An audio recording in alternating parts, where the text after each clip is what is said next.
You think this is just another tour of duty, another rotation on a frozen rock mankind decided to claim. Europa Outpost, designated 7. The official name is as inspiring as the view. A flat, white plain of ice stretches to the curve of a sky dominated by Jupiter. The great planet hangs there, a silent, swirling giant. Your entire world is 3 prefabricated modules. They are connected by tunnels buried under 5 feet of ice. It is a tiny bubble of warmth in an endless, lethal cold. Your job is simple. You maintain the long-range comms relay. You keep the seismic sensors running. You watch for anything that might threaten the future colonies. But nothing ever happens. The silence is the loudest thing out here. It is a physical presence. It presses in on the walls of the outpost. It hums in the recycled air. You have learned to live with it. It has become a strange sort of companion. For 182 days, you have been the only living person on this moon. The supply drone comes every month. It drops its cargo and leaves without a sound. You talk to the automated systems sometimes. You give them names. The nutrient paste dispenser is Chef. The rover is Betty. It helps keep the other silence, the one in your head, at bay. Today is day 183. The silence is about to break. It begins as a flicker on your main console. You are halfway through your 3rd cup of coffee, the kind that tastes like roasted dirt. You nearly miss it. A tiny spike on the energy sensor display. It is gone as quickly as it appears. You blame it on the coffee, or maybe cosmic ray interference. You run a level 1 diagnostic. All systems report nominal. Green lights across the board. Nothing is wrong. You go back to your coffee. You try to read a book from the station's digital library, but your eyes keep drifting to the sensor screen. The silence feels different now. It feels like it is holding its breath. Then it happens again. A clear, sharp spike of energy. Not random. It has a pattern, a rhythm, a pulse. It is faint, so faint you almost cannot believe it is real. But it is there. This should not be possible. The sensors are calibrated to detect geological and magnetic events. This is neither. It is organized. It is structured. It is a signal. And it is coming from deep beneath your feet, from under miles of solid ice. Your training kicks in. You run the signal through every filter you have. You try to find a natural explanation, a magnetic field flux, a pocket of trapped gas venting. Nothing fits. The signal is artificial. There is no other conclusion. Every protocol in your manual screams at you. Report it. Send the data packet to high command. Wait for instructions. Do not act on your own.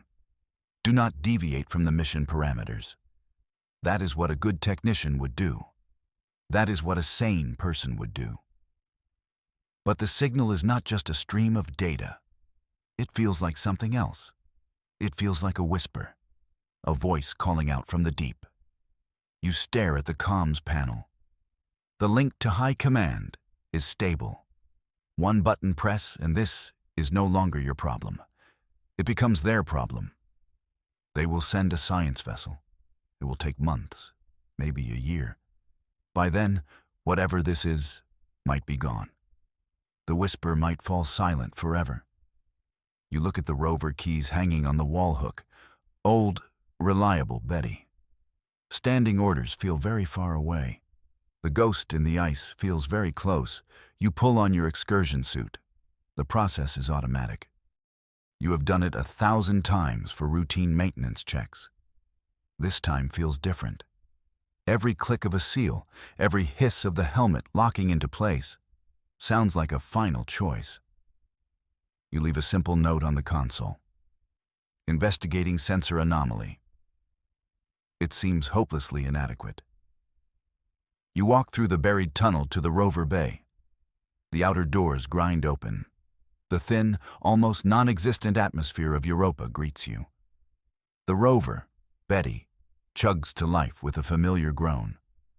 Her headlights cut a pathetic swath through the oppressive dark. Your only guide is the signal. It pulses on your rover's small navigation screen, a single point of light in the black. You push the throttle forward. The heavy vehicle crawls out onto the ice. The outpost shrinks behind you, a tiny point of warmth and safety. Soon, it is gone. You are alone with the whisper. The ice plains are a maze of ridges and craters. Your rover lumbers over them. It is not built for speed. It is a slow, steady workhorse. Hours pass. The signal grows stronger. It is pulling you toward a region marked as unstable on the geological maps, a place of deep crevasses and shifting ice. No one has ever come out here.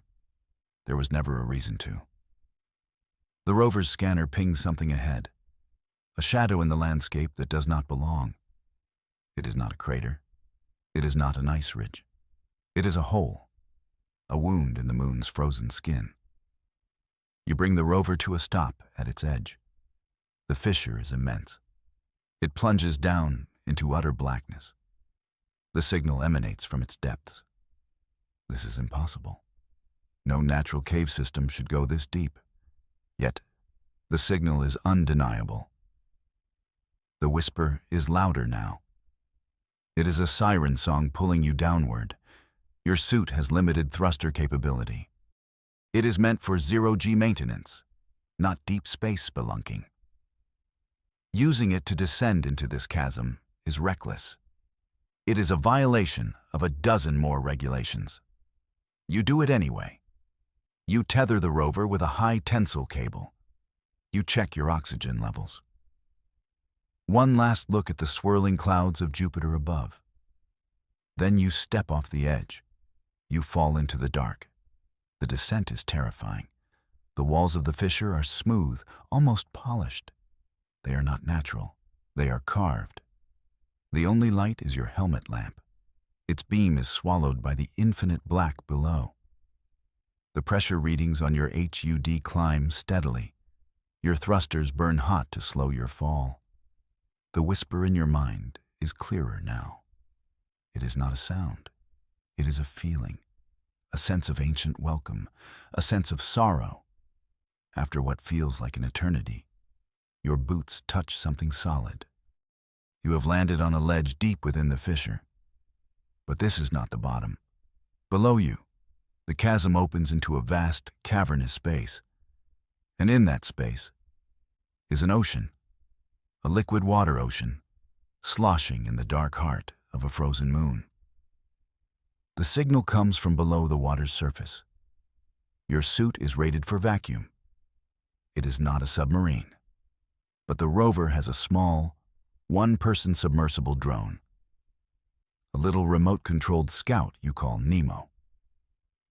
You never thought you would use it for anything other than inspecting the outpost's underbelly. You winch the drone down from the rover. It dangles from its fiber-optic tether. You settle into the drone's pilot interface. The small machine detaches from its harness. It dives into the alien sea. The drone's camera feed fills your helmet display. The water is impossibly clear. Its lights cut through the darkness. And then you see it. Your breath catches in your throat. It is not a natural formation. It is not a geological anomaly. It is a city of silent, sleeping giants.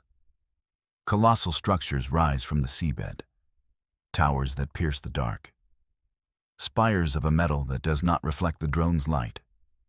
It drinks it in. This is a graveyard, a starship graveyard. Hundreds of vessels, each larger than any city on Earth, are gathered here. They are arranged in a precise, ceremonial pattern. They are impossibly ancient, covered in a thin layer of sediment. But they are not broken.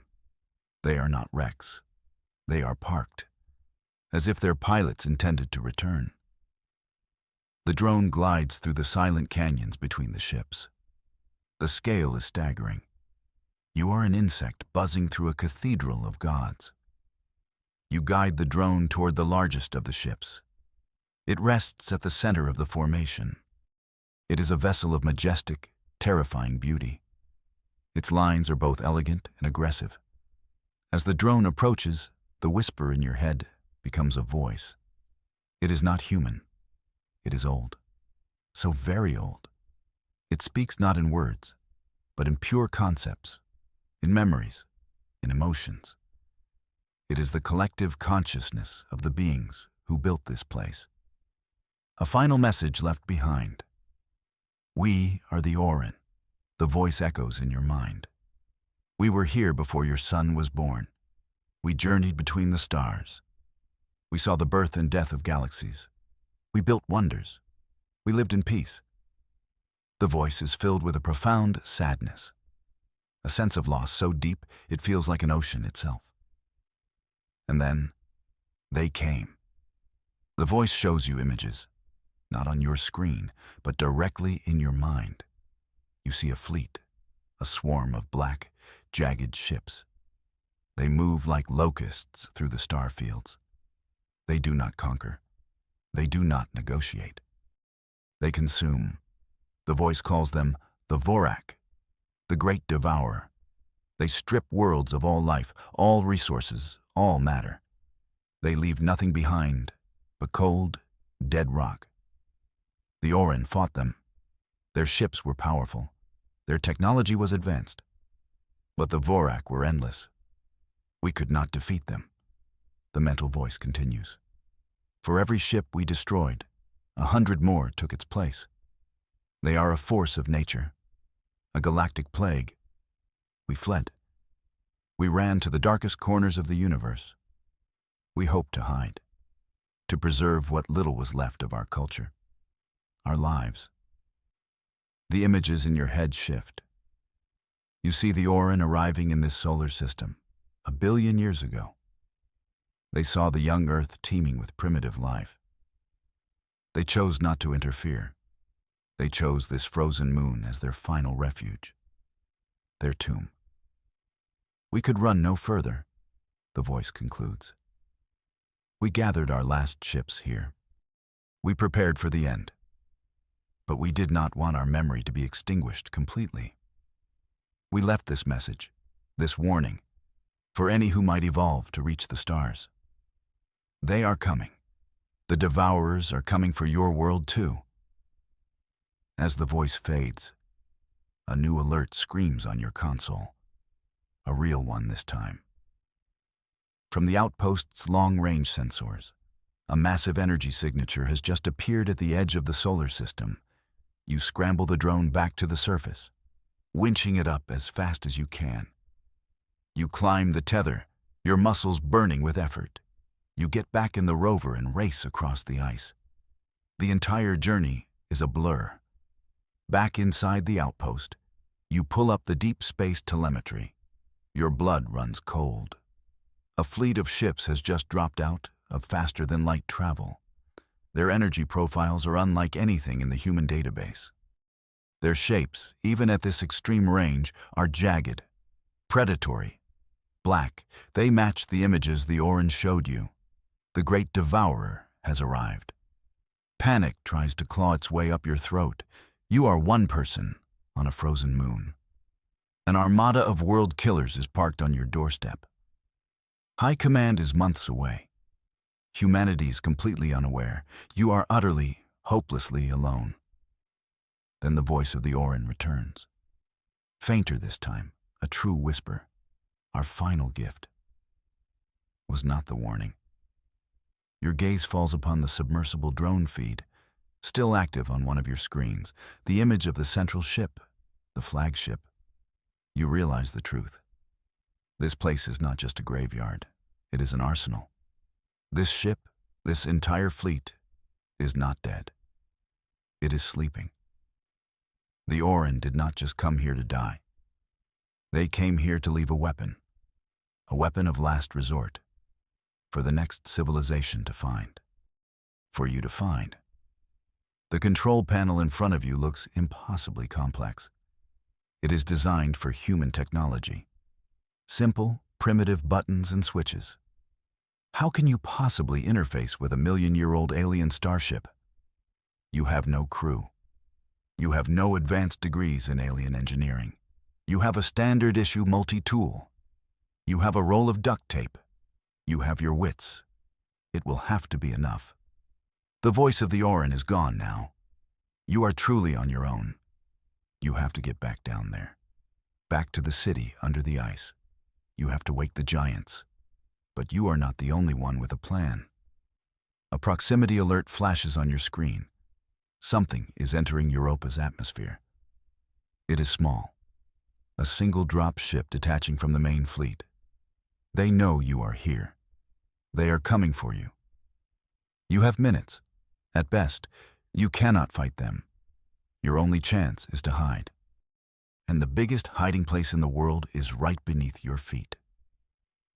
You grab your multi-tool and a spare power cell. You run back to the rover bay. You do not even bother to close the doors behind you.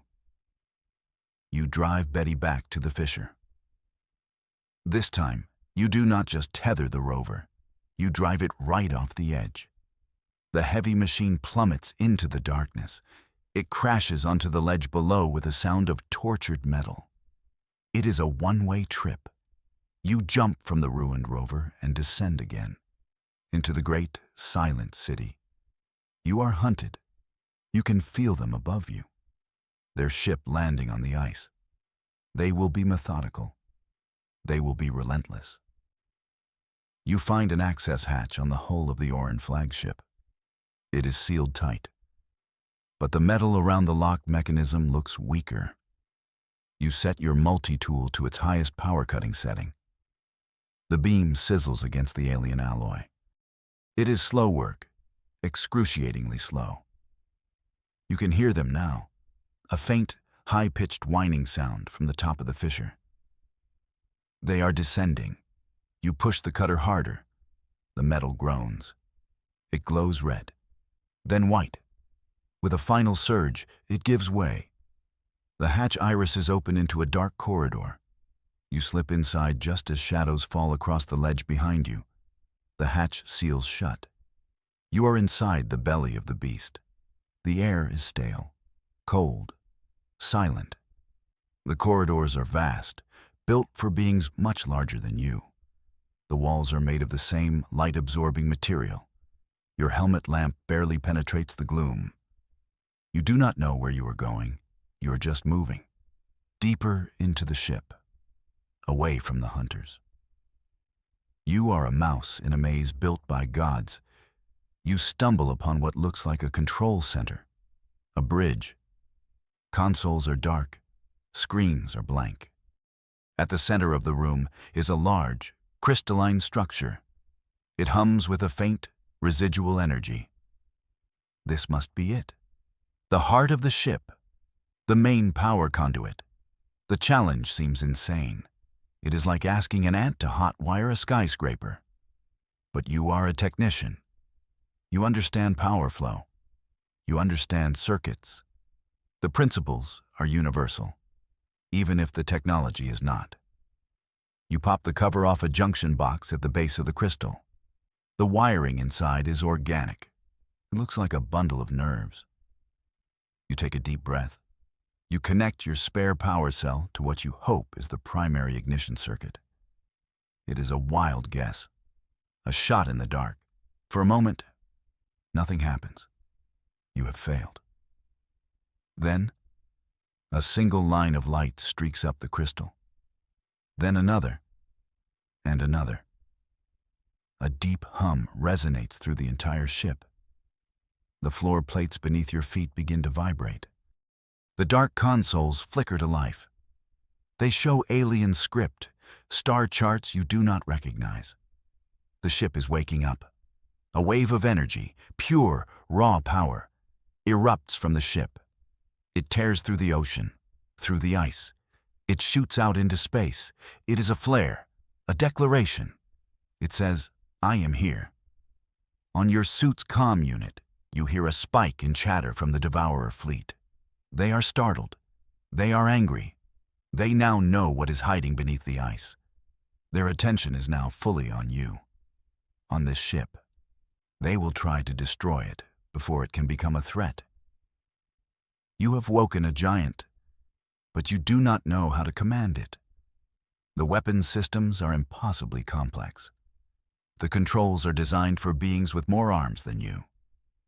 You cannot fight them in a conventional sense. The hunters are inside the ship now. You can hear their metallic footsteps echoing in the distant corridors. They are closing in, but waking the ship has given you an idea. A terrible, reckless idea. You are a technician, not a pilot. You cannot fire the ship's weapons, but you can overload its engine. The power core of this vessel is a miniature contained star. If you can destabilize it, if you can turn the containment field off, it will not just explode, it will go nova. A targeted, directional nova. It might be enough to cripple the fleet in orbit. It will also vaporize you and a significant portion of this moon. It is a desperate, final gambit. You work frantically at the power core's control panel.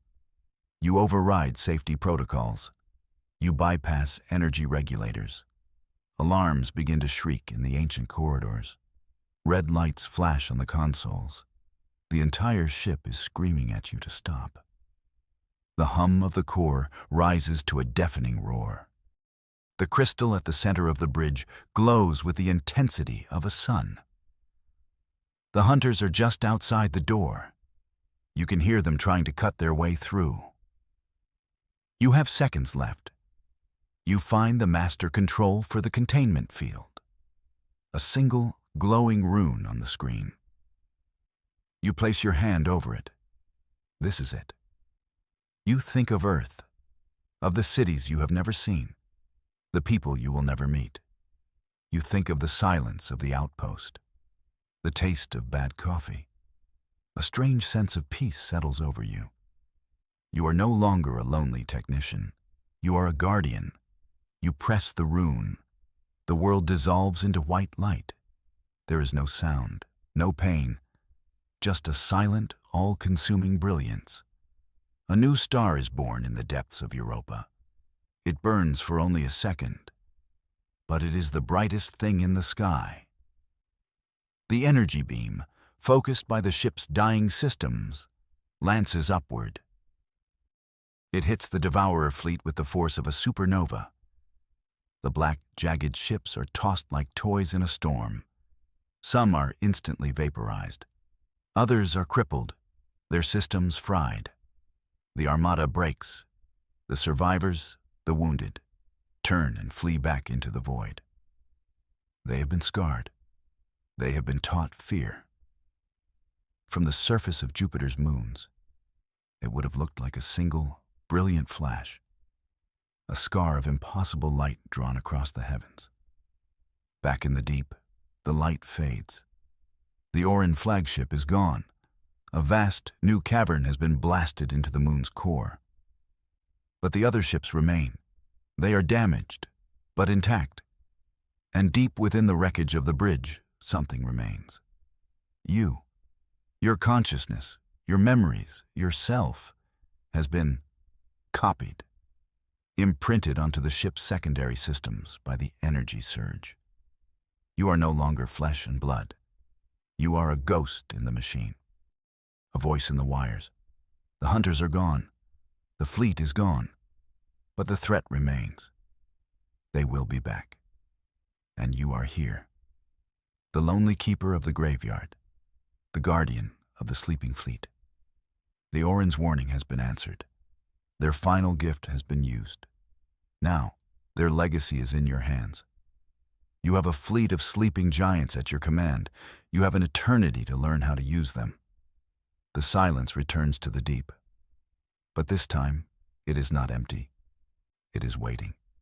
The fate of humanity rests on your next move, and you have all the time in the world to make it.